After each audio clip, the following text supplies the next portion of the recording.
সময় আমার ট্রেডিং অ্যাকাউন্টে আগের দিনে লাভ করে প্রায় $52 ছিল।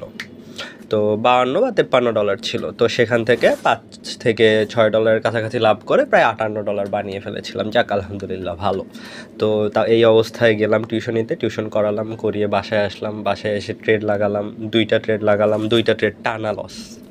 তো 2টা ট্রেডে লস খেয়ে প্রায় কত $57 না $58 ছিল, এখান থেকে চলে আসলাম $40। চিন্তা করতে পারো কত বড় একটা সমস্যায় পড়ে গেলাম। তারপর বিকালে তো যেতে হবে গার্লফ্রেন্ডের সাথে ঘুরতে, ঘুরতে না গেলে তো কোনো অবস্থা খারাপ করে দিবে আমার। তো সেই চিন্তায় ভাবলাম যে না, ট্রেডিংও করতে হবে, গার্লফ্রেন্ডের সাথে ঘুরতেও যেতে হবে।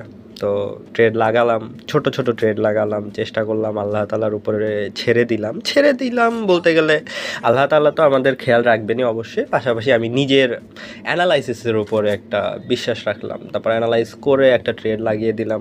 এই ট্রেড লাগাতে লাগাতে কোনোটায় $10 পাচ্ছিলাম, $5 পাচ্ছিলাম, $1 হয়েও আমি মাঝে মাঝে নিয়েছি, কারণ তখন আমার পজিশন ভালো লাগেনি, বা পজিশনটাকে আমার কাছে একটু অকওয়ার্ড মনে হচ্ছিল পুল ব্যাক করতে পারে বা ডাইরেক্ট উপরে উঠে যেতে পারে, এরকম কিছু একটা আমার মনে হচ্ছিল। এই জন্য আর কি আমি কয়েকবারই $1, $1.5 নিয়ে উঠে এসেছি। তো এইভাবে করতে করতে আলহামদুলিল্লাহ আজকে আমার ট্রেডিং ভলিউম গিয়ে প্রায় কত